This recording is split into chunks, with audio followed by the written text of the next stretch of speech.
जय हिंद। चलिए आज हम लोग देखने वाले हैं तेलंगाना को। इससे पहले हम लोगों ने देखा हुआ था कर्नाटका, और हम लोग बहुत करीब पहुंच चुके हैं। मैप को ख़त्म करने वाले हैं, इंडियन मैप को। लगभग कितना बच गया हुआ थी? 5-6 और बचेगा। पूर्वोत्तर वाला पूरा बचा हुआ है ना, तो ये बचा हुआ है लगभग देखते पूर्वोत्तर तो 1 से 2 दिन में ख़त्म हो जाएगा, और 3-4 ऐसे राज्य नीचे बच गए हैं, और बहुत जल्द हम लोग इंडियन मैप के सीरीज़ को ख़त्म कर चुके होंगे।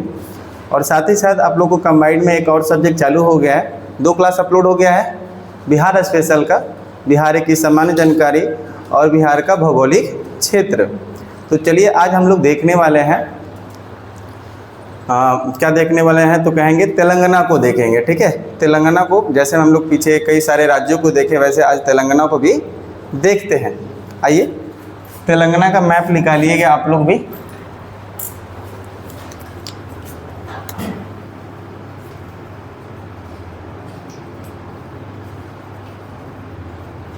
तेलंगाना की राजधानी कहाँ है जी? हैदराबाद।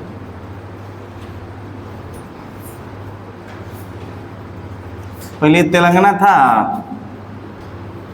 हैं? तेलंगाना का बोला जाए ये आप लोगों से छोटा है। तेलंगाना का जन्म जो हुआ है हम लोग के जन्म के कई सारे साल बाद हुआ है। कब हुआ है तेलंगाना का जन्म बोला जाएगा तो क्या बताएंगे? 2 जून, क्या बोलेंगे? 2 जून 2014। 2 जून 2014। तो तेलंगाना का कब जन्म हुआ है? तो एक्चुअल में आप लोग बड़े हो कि नहीं, बताओ? बड़े हो ना, तो कहोगे कि सर कोई भी तो राज्य से तो कम से कम बड़ा तो है। किससे बड़ा हो बताओ? तेलंगाना से। तो कब इसकी स्थापना हुआ? ये अलग हुआ था आंध्र प्रदेश से। किससे अलग हुआ? लिख लेना यहाँ पर बगल में, आंध्र प्रदेश से। आंध्र प्रदेश से ये अलग हो के क्या बना? आंध्र प्रदेश से अलग हुआ था, बना क्या था? तेलंगाना बना। क्या बना? तेलंगाना। तो किससे अलग होके बना है जी तेलंगाना? आंध्र प्रदेश से। कब अलग हुआ है? 2 जून 2014। दूसरा बात यहाँ से ये भी याद रख सकते हैं, भारत का सबसे नवीनतम राज्य भी बोल सकते हैं भारत। अच्छा, 2014 के बाद ऐसा कोई राज्य बना क्या? केंद्र शासित प्रदेश बना, आप लोगों को पता होगा 2019 में, याद है? अरे लद्दाख, जम्मू कश्मीर, समझ में आ रहा है? और 2020 में ये दादर नगर हवेली, अरे दमन दीव दादर नगर हवेली, गुजरात में पढ़ा है आप लोगों को, याद है? तो ये सभी चीज़ें बताए थे। तो सबसे नवीनतम राज्य बोलेंगे तो कौन हो जाएगा जी? तेलंगाना हो जाएगा। दूसरी बात में यहाँ पर ये देख सकते हैं, यहाँ के सीएम कौन हो जाएगा बताओ, और गवर्नर कौन हो जाएगा? तो यहाँ पर ए रेवंत रेड्डी है, अनुमूला रेवंत रेड्डी। क्या बोलेंगे? रेवंत रेड्डी। और दूसरा यहाँ पर बात करें गवर्नर की, तो यहाँ पर शिव प्रताप शुक्ला। क्या बोलेंगे जी? शिव प्रताप शुक्ला, नहीं बोलते हैं शुक्ला जी, है ना? तो शिव प्रताप शुक्ला। वर्तमान में तेलंगाना में कुल 33 ज़िले हैं। कितने ज़िले हैं? जब तेलंगाना बना था उस समय 14 ज़िला लगभग था। अब जब ज़िला होता है तो धीरे धीरे बड़ा ज़िला, छोटे छोटे और भी बढ़ते रहते हैं ना। जैसे आपको पता है एक बिहार में नया बना, कौन सा? अपने भी कौन सा? अरवल, जहानाबाद से 2001 में। तो वैसे जब ये बन रहा था तेलंगाना तो उस समय 14 ही ज़िले थे। फिर लगातार समय बीतता गया, नया नया क्या हुआ? ज़िला बनता गया। आज वर्तमान में 33 ज़िला बन चुके हैं। कब बना तेलंगाना राज्य बोलेंगे? 2 जून 2014। किससे अलग होके बोला? तो बोलेंगे आंध्र प्रदेश। यहाँ के मुख्यमंत्री कौन है? अनुमूला रेवंत रेड्डी, या ए रेवंत रेड्डी भी बोलते हैं। गवर्नर कौन हो जाएगा? शिव प्रताप शुक्ला। आइए तेलंगाना का मैप बनाते हैं और उसमें देखते हैं किस राज्यों से ये सीमा लगाता है, क्या कोई देश से भी सीमा लगाता है या नहीं। इसके अंदर कुछ ऐसे हैं, कम ही जिला देखेंगे जो अपनी प्रसिद्धियाँ रखते हैं, उस जिलाओं को हम लोग समझेंगे। तो कुछ गोल मटोल है क्या?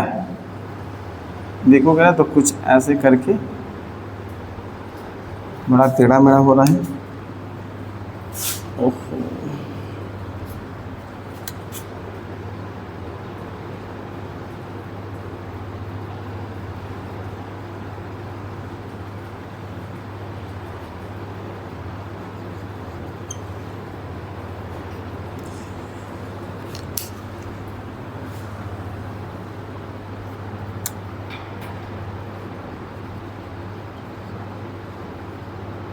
देखिए कुछ इस प्रकार से आपको तेलंगाना देखने को मिलेगा, मतलब सर्कल टाइप का ही है, देख लो मैप में। तो इसमें पहले देखना कि कौन कौन से राज्य से सीमा लगा रहा है। तो ये रहा तेलंगाना। तेलंगाना के इधर देखिए, पहले इधर वाले एरिया में तो महाराष्ट्र यहाँ पर लगा रहा है। इधर कौन लगाएगा? महाराष्ट्र सीमा लगाएगा। और इधर की ओर ऐसे देखोगे तो छत्तीसगढ़ फैला होगा, दिखा? यहाँ देखोगे तो महाराष्ट्र फैला हुआ है, और इधर देखोगे तो छत्तीसगढ़, ऐसे छत्तीसगढ़ लगा रहा है। यहाँ पूरे एरिया में देखोगे तो आंध्र प्रदेश लगा रहा है। कौन लगाएगा? आंध्र प्रदेश। मिला? 3 राज्य दिखा आप लोग को। इधर पूरा एरिया में देखोगे तो इधर कौन? कर्नाटका घेरा हुआ है। कौन सा? कर्नाटका। तो कुल कितने राज्य सीमा लगाएंगे तेलंगाना से जी? 4। कौन कौन से सीमा लगाएंगे बताओ? महाराष्ट्र, छत्तीसगढ़, आंध्र प्रदेश और क्या होगा? कर्नाटका हो जाएगा। कौन सा? कर्नाटका। तो महाराष्ट्र, छत्तीसगढ़, आंध्र प्रदेश और तो कुल कितने कहेंगे राज्य से सीमा लगाएगा? अच्छा बताइए, जब एक कोई ऐसा देश या कोई राज्य है जो भूमि से चारों ओर घिरा हो तो उसको कैसा राज्य देश कहते हैं? भूमिबद्ध। क्या बोलते हैं इसको? भूमिबद्ध कहते हैं। भूमिबद्ध राज्य। तो क्या ये भूमिबद्ध राज्य होगा या नहीं होगा? लैंड लॉक, इंग्लिश में बोलेंगे land lock state. Land lock state. और कोई देश ऐसा होगा तो क्या बोल देंगे? Land lock country. क्या हो जाएगा? Land lock country. तो कई बार क्वेश्चन ऐसे भी आ जाएंगे, निम्नलिखित में से कौन सा राज्य भूमिबद्ध राज्य है? तो आपको राज्य के जैसे सब पढ़ रहे हो तो उसके एरिया के बारे में तो पता चल रहा है कि सर ये वाला जो राज्य था इस देश से सीमा लगा रहा था, ये जो राज्य है इस सागर से सीमा लगा रहा था, ये जो राज्य है ये मतलब कि इस राज्य से सीमा लगा रहा था। तो जब आपको हर राज्य के बारे में आइडिया होगा तब आप तुरंत बता दोगे सर ये तो भूमिबद्ध राज्य है, ये नहीं है। बात समझ में आ रहा है कि नहीं आ रहा है? तो ऐसे कई बार क्वेश्चन आएंगे, कर लोगे। तो यहाँ पर कितने राज्य हम लोग देखें? 4 राज्य से सीमा लगा रहा है। सबसे पहले यहाँ पर देखते हैं, सबसे पहले इसकी राजधानी को ही देखते हैं। हैदराबाद देखो बीच में ही मिलेगा, हैदराबाद ऐसे इधर लेफ्ट साइड कॉर्नर में हैदराबाद मिला, हैदराबाद। तो हैदराबाद क्या हो जाएगा? तो सबसे पहले तो आप लोग यही कहोगे सर ये तो राजधानी क्षेत्र है। कैसा क्षेत्र है जी? राजधानी क्षेत्र है। दूसरा बात किया जाए, नाम सुने हो चार मीनार का? चार मीनार सुने हो? तो कहाँ हो जाएगा जी? तो चार मीनार आपको हैदराबाद में ही देखने को। चार मीनार कहाँ मिलेगा? हैदराबाद में। और यहाँ पर क्या देखोगे तो जो ये मछली पालन बहुत बेहतरीन यहाँ होता है। जैसे ये एक मुर्गी पालन बोलते हैं ना, पोल्ट्री पालन, तो पोल्ट्री फार्म हो जाएगा या कहेंगे मुर्गी पालन, ऐसे ही बोल देना। मुर्गी पालन एवं मछली पालन बहुत बेहतरीन होता है यहाँ पर, बहुत ज़्यादा मात्रा में।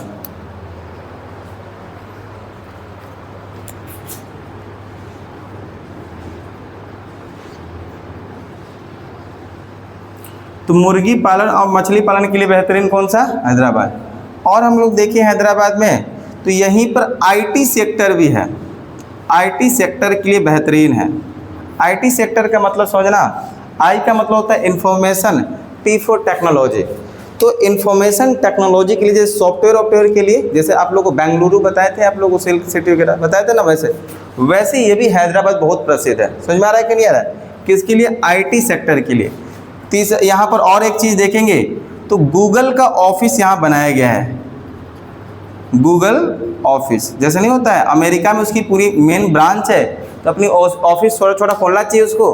तो हैदराबाद में एक क्या खोला है? अपना गूगल का ऑफिस देखने को मिलेगा। तो हैदराबाद में कुछ इतनी चीज़ें प्रसिद्ध है जो कि आपको ध्यान में रखना है। हैदराबाद के ऊपर एक जगह देखो सिकंदराबाद मिल रहा है,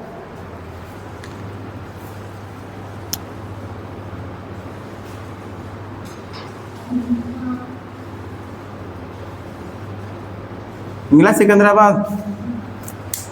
तो सिकंदराबाद किस लिए प्रसिद्ध है ये समझते हैं इसको। सिकंदराबाद जो प्रसिद्ध है तो यहाँ पर क्या होगा, दक्षिण मध्य रेलवे का मुख्यालय, क्या बोलेंगे सिकंदराबाद में, दक्षिण मध्य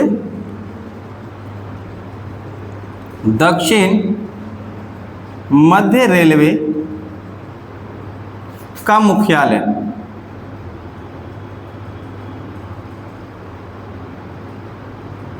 तो दक्षिण मध्य रेलवे मुख्यालय आप लोग समझ पा रहे हो कॉन्सेप्ट से, ये पूरा याद हो जाएगा जो एक ही क्लास में मैं पूरा मुख्यालय याद कराऊँ। देखो ये मैंने बताया था नॉर्थ साउथ, तो साउथ का पिन यहाँ पर क्या हो गया मध्य, नॉर्थ का मध्य, यहाँ वेस्ट का मध्य, ईस्ट का मध्य होगा ना।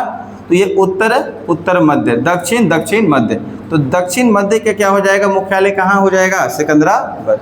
तो रेलवे का कहेंगे, रेलवे क्या हो जाएगा किसका, दक्षिण मध्य रेलवे का मुख्यालय कहाँ हो जाएगा, सिकंदराबाद।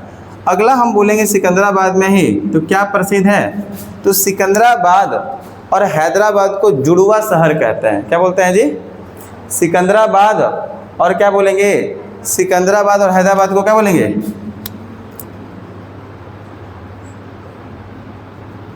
सिकंदराबाद एंड हैदराबाद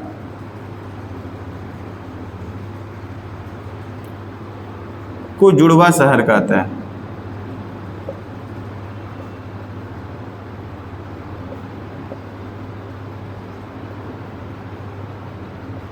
जुड़वा शहर कहते हैं हुआ।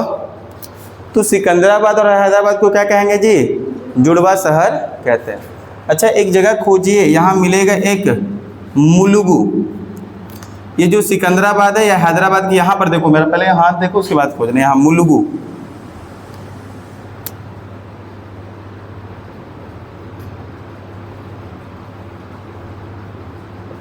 मुलुगु हैदराबाद के राइट साइड में कॉर्नर के तरफ जो जिला उधर खोज लो, मिलता है तो ठीक है, नहीं तो देखो मुलुगु, नहीं लिखा मुलुगु। चलो मुलुगु किस लिए प्रसिद्ध है यहाँ समझिएगा। मुलुगु में एक जगह प्रसिद्ध है मेदाराम जथारा। मुलुगु में एक जगह का नाम प्रसिद्ध है मेदाराम जथारा। ये प्रसिद्ध है जनजातीय मेला के लिए। जनजाति समझते हो, जनजाति समझते हो, अरे जो पिछड़े वर्ग के लोग या जो क्या कहते हैं छोटे जाति के लोग, जो मतलब जंगलों में आदिवासी लोग होते हैं, उसे क्या बोलते हैं, जनजाति। क्या बोलते हैं उसको, जनजाति बोलते हैं, जो एक आदिवासी के रूप में जंगलों में रहने का कार्य करते हैं। देखे होगा मूवी में हु करते रहता है देखे हो। तो अच्छा पहले इंसान तो वैसे ही था, धीरे धीरे वो प्रजाति से चेंज होकर डेवलप कर गया। हालांकि वो लोग नहीं डेवलप किया, तो आज भी अपनी परंपरा में वैसे ही करता है, अपनी त्यौहार अपनी रहन सहन वैसे ही करता है। जंगलों में लोग का है, जैसे हम लोग को घर के अंदर अच्छा लग रहा है तो लोग को जंगल के अंदर अच्छा लग रहा है। हम लोग को दूसरे को गाली देने में अच्छा लगता है तो उसको शिकार करने में अच्छा लगता है कि नहीं है। हम लोग को दूसरे से चुगलीपनी करने में अच्छा लगता है, दूसरे से जलनशीलता अच्छा लगता है, तो वो लोग को क्या करना है, वो लोग तो बढ़िया है कि नहीं है, अच्छा लगता है। आज के इंसान तो यहाँ पर यही है, एक दूसरे से जलना है, एक दूसरे को नीचा दिखाना है। ऐसा होता है कि नहीं होता बताओ। तो सबसे ज़्यादा आपकी सफलता होगी तो दुख सबसे ज़्यादा आपके करीबी दोस्त को होता है, पता है आप लोग को। मतलब ऐसा हर दोस्त का नहीं होता है, कुछ ऐसे लोग होंगे कि बहुत दुख होगा उनको, और सच में आपके सामने पता क्या कहेंगे, मुझे बहुत खुशी हुआ कि आपका रिजल्ट हो गया और मुझे पता था कि आपका रिजल्ट होगा, बट वो अंदर से कोस रहा होगा अपने आप को। ये ऐसी प्रकृति ही है, समझ में आ रहा है। हालांकि उस दोस्त को उससे अप्रिसिएट होना चाहिए था, उससे सीख कर उसे बेहतर करना चाहिए था। उस दोस्त से उसकी स्ट्रेटजी पूछ लेना चाहिए था, रणनीति पूछ लेना चाहिए था, और उसमें अपनी बदलाव करके उसको और बेहतर कर लेना चाहिए था। हो सकता है फिर दोस्त और सीख के जो उसका जॉब हुआ था और उससे भी बेहतर कर ले, जिससे ये दोनों सफल हो जाता। एक जला एक सफल हुआ, कितना जल के क्या कर लेता, है कि नहीं है। तो बोला जाता है ना, किसी को जलाना है तो माचिस के तिल्लियों से जलाने में क्या ही रखा है, जलाना है तो अपने कामयाबी से जलाओ, वो जल के राख हो जाएगा। भैया राख हो जाए, है कि नहीं है बताओ। तो मत देखो दूसरा क्या सोचता है क्या करता है। अब बहुत ज़रूरी है वैसे लोग को आपके साथ होना। हर लोग आपकी खूबियाँ ही बताने वाला होगा, तो भाई कमियाँ कौन बताएगा। दो चार लोग वैसे पाल के रखना है जो कमियाँ बताते रहे। ज़रूरी है कि नहीं बताओ। अब सब हमारी अच्छाई बताएगा तो मुझे कैसे पता चलेगा कि मेरे में क्या खराबी है। तब तो मैं उस खराबी को खोज ही नहीं पाऊँगा, अच्छा कर ही नहीं पाऊँगा। तो वैसे लोग को पालना बहुत ज़रूरी है जो मेरी चीज़ों पे खराबियाँ बताएं और हमको एहसास हो और मैं उसको ठीक करते जाऊँ। एक तरह से प्लस पॉइंट हमारा ही है कि नहीं बताओ, है कि नहीं है। चलो यहाँ देखते हैं। तो एक मुलुगु मिला जिसका नाम है, यहाँ पर एक जगह है जिसका मतलब जनजातीय जगह मेदाराम जथारा। यहाँ पर एशिया का सबसे बड़ा जनजाति मेला लगता है। क्या लगता है यहाँ पर?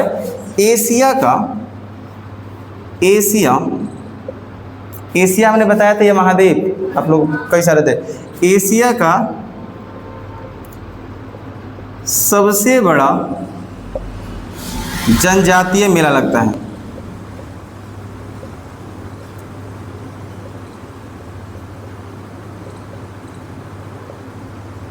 तो कहाँ पर जी? भारत में।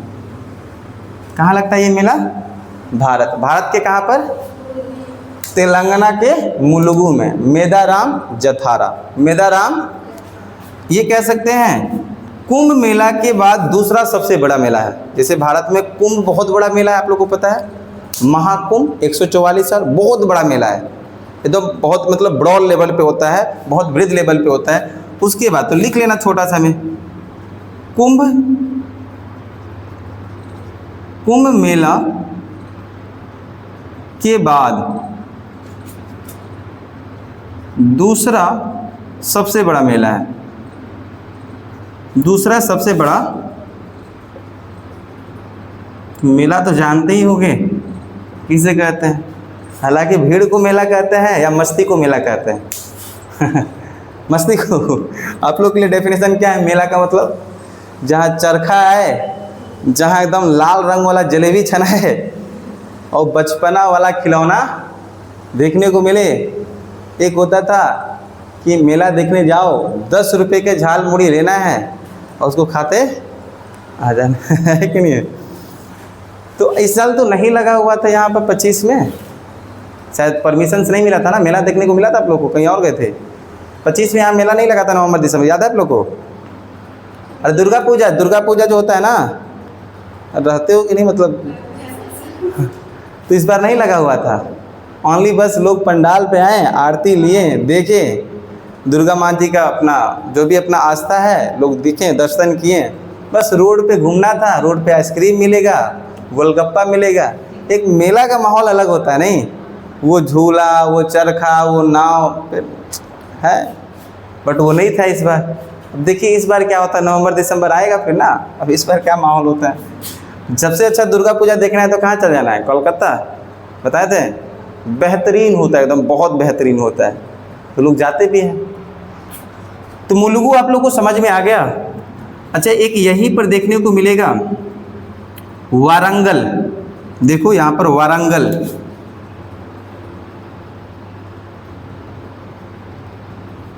वारंगल मिला, और इधर गोलकुंडा।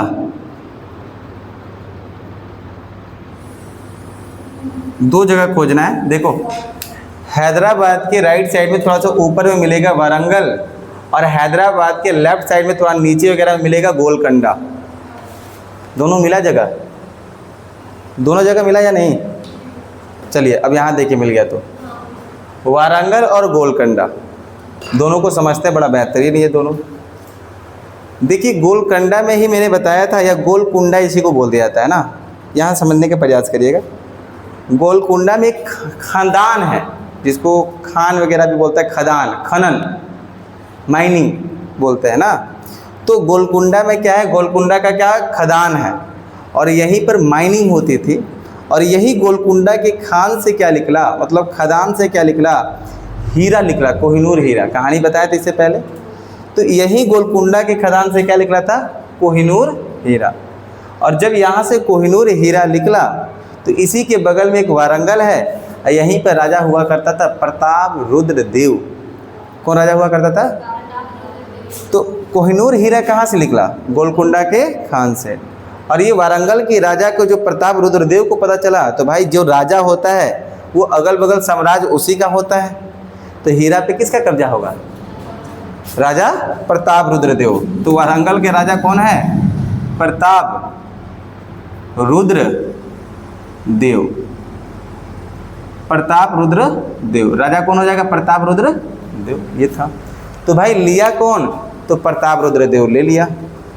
इसी समय एक कहानी आती है दिल्ली सल्तनत की। किसकी कहानी आएगी? तो बोलेंगे दिल्ली सल्तनत की कहानी आएगी। और दिल्ली सल्तनत में क्या होगा? मैं इसको इरेज करके यहाँ दर्ज करता हूँ पूरा, जो कोहिनूर हीरा को आपको पूरा पता चल जाए कैसे कैसे, ऊपर वाला ही मिटा देते हैं। अब यहीं से आता है दिल्ली सल्तनत। जैसे दिल्ली सल्तनत आप लोग को पता होगा, मैंने इसकी भी कहानी बताई कि दिल्ली सल्तनत कैसे शुरू हुआ था। वही आया था मोहम्मद गौरी, और मोहम्मद गौरी पृथ्वीराज चौहान को लेके गया, यानी मारा। और यहीं पर उसी का एक गुलाम था कुतुबुद्दीन ऐबक। कुतुबुद्दीन ऐबक को छोड़ दिया क्योंकि दिल्ली को जीत लिया हुआ था। कहा कि कुतुबुद्दीन ऐबक तू हमारे दिल्ली को देखना, पूरे तू दिल्ली पे राजा करना, अब मैं चलता हूँ अफ़गानिस्तान और मैं वहाँ काबुल को देखूँगा। उस समय से ही कुतुबुद्दीन ऐबक रह गए यहाँ पर, जो गुलाम वंश की स्थापना किया। 1206 की बात है, अब 1526 तक चला। गुलाम वंश, खिलजी वंश, तुगलक वंश, लोधी वंश, तुगलक के बाद सैयद वंश और लोधी वंश। आप लोग को शायद जानकारी हो तो ऐसे पढ़ेंगे, नहीं हो तो मैं बताऊंगा। तो ऐसे करके चलता चला। तो उसी में एक आता है कौन सा? तो खिलजी वंश आता है। तो कौन सा? पहला गुलाम वंश के बाद कौन सा? खिलजी वंश। 1200 लगभग 90 से चालू होता है और 1320 से ख़त्म होता है। डेट अभी नहीं देखना है, कोई इसकी मतलब नहीं है। तो खिलजी वंश में जलालुद्दीन खिलजी होता था। कौन होता था? जलालुद्दीन खिलजी। और यही जलालुद्दीन खिलजी का एक भतीजा था जिसका नाम था अलाउद्दीन खिलजी। क्या नाम था? अलाउद्दीन खिलजी। और ये अलाउद्दीन जो खिलजी है, ये क्या किया? एक युद्ध में हुआ क्या कि जीत गया था भाई। गया हुआ था यहाँ महाराष्ट्र में एक जगह पे, वहाँ पर जीता हुआ था। और जीतने के बाद हुआ क्या? क्या कोई दिक्कत है? तो महाराष्ट्र में जीतने के बाद क्या कहा? उसका जो चाचा है वो कहा कि भाई जो तुम लूटा हुआ है वो हमको चाहिए, मैं आ रहा हूँ लेने के लिए। गया था लेने के लिए, अलाउद्दीन खिलजी हत्या कर दिया अपने चाचा का। यही होता है, बाप को बेटा मार देता है, पता चलता है बेटा को भी बेटा का बेटा मार देता है। आप सुनने में मिलेगा आप लोगों को, ऐसे ही मिलेगा। अजात शत्रु को मिलेगा। समझ में आ रहा है कि नहीं आ रहा है? कुछ ऐसे देखने को मिलेगा, मतलब बेटा का बेटा मार देता है। इसमें भी बड़ा रीजन होता था, सुनने में आता है कहानी में, उसकी जो पत्नी है उसको वो चहका देती है। यही तो होता है, घर में लड़ाई के कारण वही होता है। वो कान भरते रहती है, देखिए ना आप कमा रहे हैं, वो दोनों बेटा खा रहा है उसका, आपका भाई। ऐसा होता है। और डेली एक ही बात को बोलते रहती है, देखिए ना आपकी मम्मी जी क्या है ऐसे बोल दी है। तो कहता है माँ ही तो है, क्या ही दिक्कत। वो डेली ये बते, कुछ भी नहीं किए फिर भी बोल देती। और डेली यही चीज़ को कान भरते भरते एक दिन पता चलता है उसी आंगन में एक 5 इंची का दीवार खड़ा करना है। एक दिन वो भी आएगा, बोल देता है, काहे जी काहे बोल दिए उसको। ऐसा होता है। और धीरे धीरे वही बंटवारा का रूप ले लेते हैं। तो ऐसे महिलाओं अच्छी होती हैं, ऐसे नहीं मैं बोल रहा हूँ कि उन्हीं का हाथ होता है, बट कई सारे ऐसे घर को थोड़ा सा चीज़ें खराब हो जाती है कि नहीं है? सुनी हो कि नहीं सुनी हो? लाइक आप लोग अच्छा करना। तो यहाँ पर देखो अलाउद्दीन खिलजी। अब अलाउद्दीन खिलजी फिर एक गुजरात अभियान कर रहे थे, गुजरात में जा रहे थे। तो एक यहीं पर गुलामों का मेला लगता है। किसका मेला लगता है? गुलाम का। तो गुलाम का मेला का मतलब क्या होता है कि बहुत सारे ऐसे लोग अपने गुलाम को ट्रेनिंग देते हैं, तलवारबाजी सिखाते हैं, घोड़सवार सिखाते हैं, जो युद्ध के लिए वो तैयार होते हैं। और राजा अच्छे अच्छे उसको खरीदते हैं उस मेला में जाके। ऐसा समझो इंसान का बिक्री हो रहा है। तो गुलामों का मेला है। अलाउद्दीन खिलजी देखा, और भाई ये बहुत ज़्यादा, एक नाम था मलिक काफूर। क्या नाम था जी? मलिक काफूर। और ये मलिक काफूर जो है उसी गुलामों के मेला में था, एक बेचने आया। जितने भी गुलाम वहाँ से सबसे महंगा गुलाम यही था। तो बताया जाता है अलाउद्दीन खिलजी को कि देखिए ना यहाँ पर बहुत महंगा गुलाम है। कहते चलो देखते हैं क्या खासियत है इसमें। तो कह रहे इसका जो दाम रखा गया 1000 दिनार रखा गया है। 1 दिनार का मतलब एक सोने का सिक्का, आप समझ सकते हो। और समझो एक सोने का सिक्का कितना मतलब ज़्यादा महंगा है। तो इसका जो दाम रखा गया था 1000 दिनार। तो जो बेचने वाला था कह रहा है 1000 दिनार है। तो अलाउद्दीन खिलजी का इतना तुम महंगा दे रहे हो, क्या खासियत है इसमें? कह रहा है साहब आप जितना भी सेना लेके आए हो उस सब में से किसी एक को खड़ा करके देख लो जो बहुत ज़्यादा आपके पास मजबूत है, उसके बाद खुद पता चल जाएगा। तो सबसे मजबूत सेना को एक को भेजा और उधर से कौन था? मलिक। वहीं तलवारबाजी हुई और ये पछाड़ दिया। तब कहें कि नहीं बिल्कुल इसमें बहादुरी। तो उसी समय ये अलाउद्दीन खिलजी 1000 दिनार में खरीदे, इसलिए इसका नाम होता है 1000 दिनार भी। इसका नाम क्या होता है? 1000 दिनार। तो यहाँ से बात हो गई, पता चल गया आपको मलिक काफूर कैसे आया, और यहाँ से पता चला मलिक काफूर कैसे आया। और यही मलिक काफूर को जब अलाउद्दीन खिलजी अपना गुलाम बनाया तो अब क्या कर रहा है? दिल्ली का राजा कौन हो गया था? अलाउद्दीन खिलजी। अब कब हुआ था? जब अपने चाचा को मारा हुआ था, क्योंकि दिल्ली में बैठा कौन था? जलालुद्दीन खिलजी बैठा था ना, तो इसको मार दिया अलाउद्दीन खिलजी।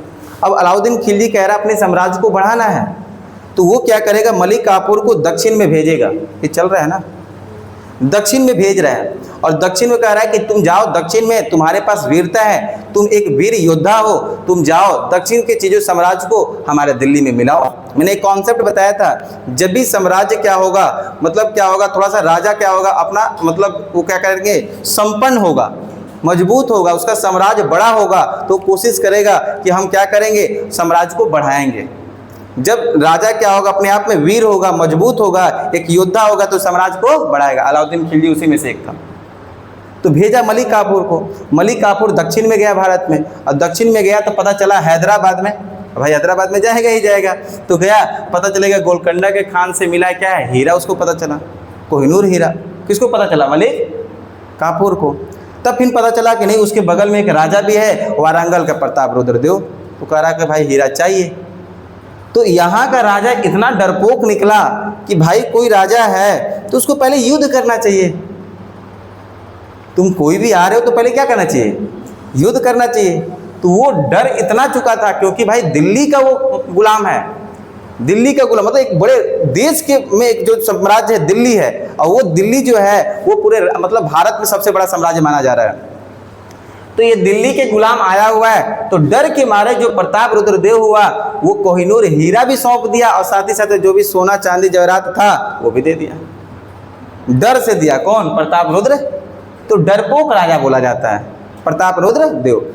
इस प्रकार मलिक काफूर के पास क्या चला गया? कोहिनूर हीरा। मलिक काफूर के पास गया, इसका मतलब किसके पास चला गया? अब अलाउद्दीन खिलजी से अगला खिलजी वंश के बाद जो आएगा, खिलजी वंश के बाद तुगलक वंश आएगा। तुगलक वंश कौन सा वंश आएगा जी? तुगलक वंश आएगा। तुगलक वंश आएगा और गयासुद्दीन तुगलक, मोहम्मद बिन तुगलक, ऐसे आएंगे। तो तुगलक वंश के बाद कौन सा आएगा? सैयद वंश। कौन सा वंश आएगा जी? सैयद वंश के पास गया। मतलब अब क्या होगा? जैसे ही खिलजी वंश था, खिलजी वंश का जो अंतिम शासक होगा उसको तुगलक वंश में कोई शासक आएगा, मार देगा, और जब मारेगा तो उसका पूरा साम्राज्य किसके पास में आ जाएगा? फिर इसको मार देगा सैयद, तो किसके पास आ जाएगा? अब सैयद को कौन मार देगा? लोदी वंश। अंतिम वंश कौन सा हो जाता है बताओ दिल्ली सल्तनत का? लोदी वंश। और यही लोदी वंश में अंतिम शासक इब्राहिम लोदी।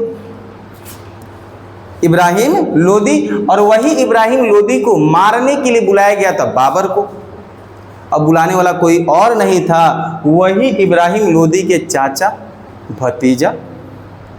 मैं बता रहा हूं ना, मतलब दुश्मन पहले दूर के नहीं होते, पहले घर में होते हैं। अब मानो या ना मानो, चोर कहाँ होता है? अगल बगल वाला ही होता है, क्योंकि उसको पता होता है कि आपके घरों में क्या क्या चीज़ें हैं या नहीं, किस तरीका पे कब आते हो कब जाते हो। होता है कि नहीं होता है? इस प्रकार जो होते हैं दुश्मने देखिएगा ज़्यादा आसपास ही घूमते रहते हैं, बहुत दूर दूर वाला को तो मतलब ही नहीं है कि नहीं है? तो यही रीजन हुआ कि इसमें लोदी वंश में इब्राहिम लोदी को मारना है, क्योंकि उन लोग को राजा बनना था। तो पत्र लिखा गया था बाबर को। अब बाबर एक बड़ा राजा हो चुका था काबुल का, अफगानिस्तान काबुल में।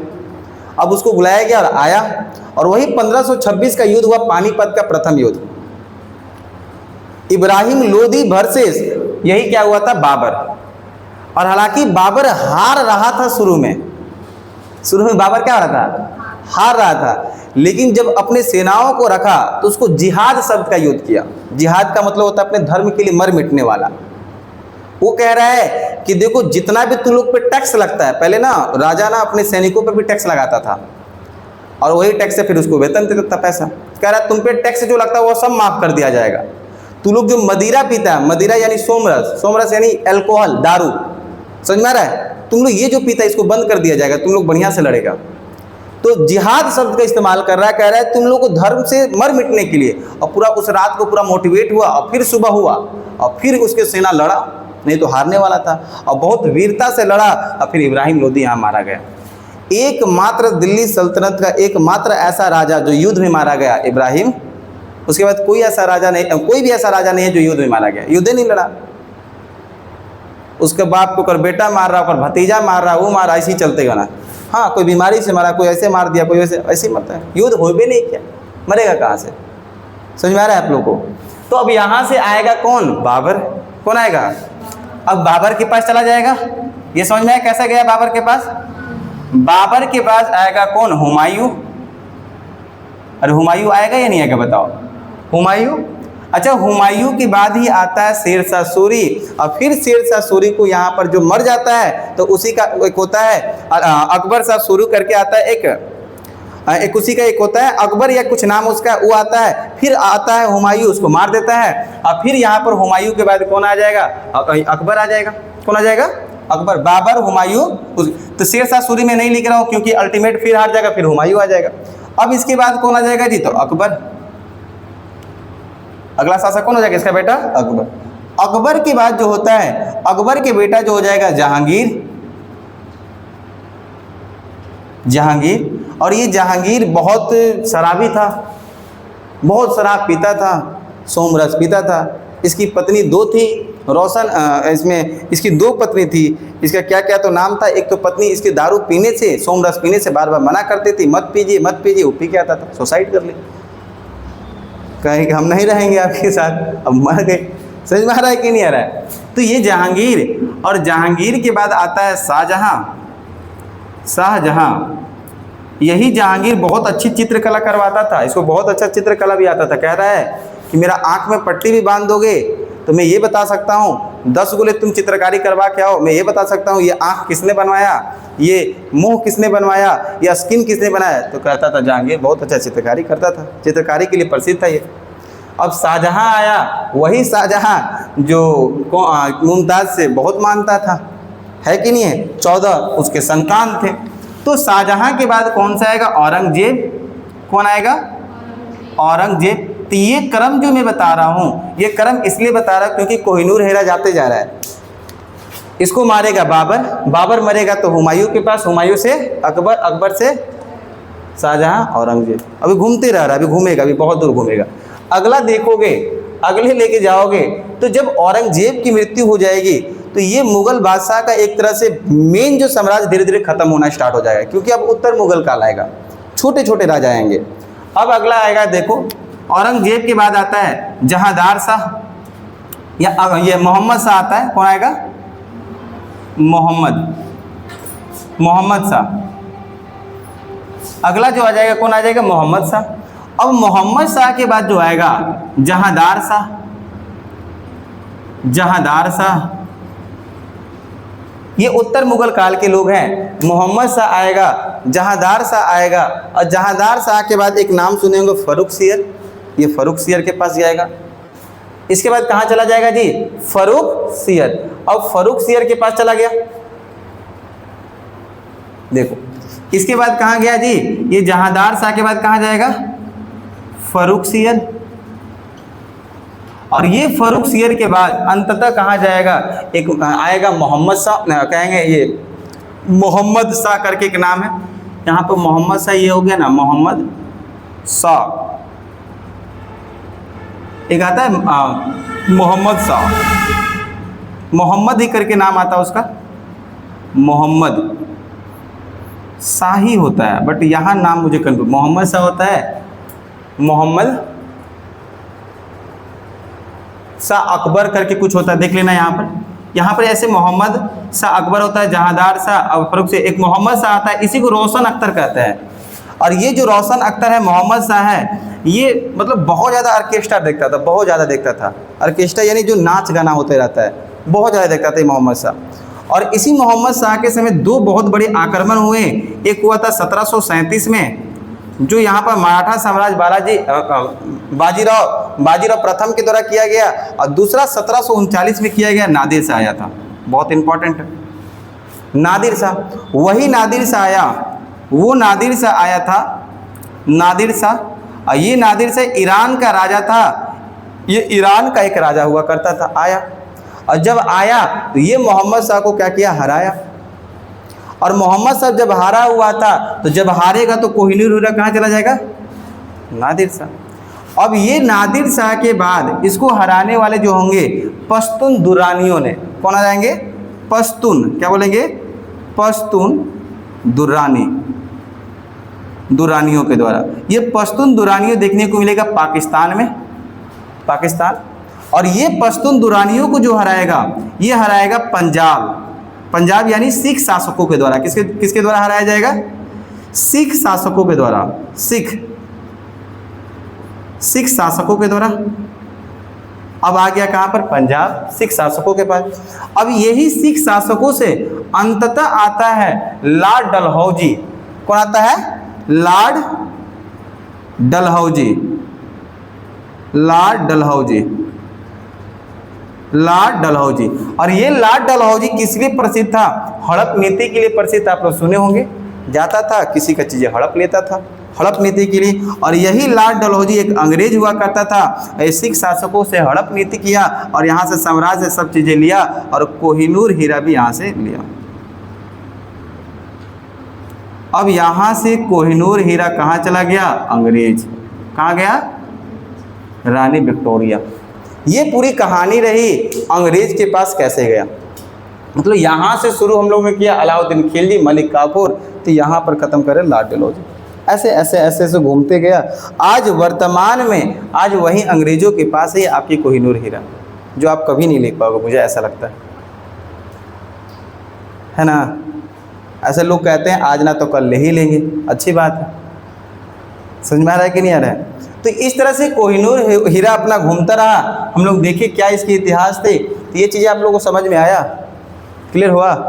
आई होप तो आप लोगों को ये क्लास समझ, बस तेलंगाना यही था और कुछ था नहीं, 4-5 जिला ही देखना था जो कि हम लोगों ने देखा। तेलंगाना को यहीं तक हम लोग समाप्त करेंगे। नेक्स्ट हम लोग आंध्र प्रदेश को, अगला राज्य नेक्स्ट डे को देखने वाले हैं। आप सभी को भी ये क्लास समझ में आया होगा, आई होप, मैं उम्मीद कर सकता हूँ। ना समझ में आया हो तो कमेंट बॉक्स में ज़रूर बताएं, कहीं पर चीज़ें आप लोगों की डाउट हो तो उसको बताएं, मैं देख के उसकी ज़रूर जवाब दूंगा। चलिए आज ये क्लास यहीं तक रखते हैं। धन्यवाद एंड जय हिंद।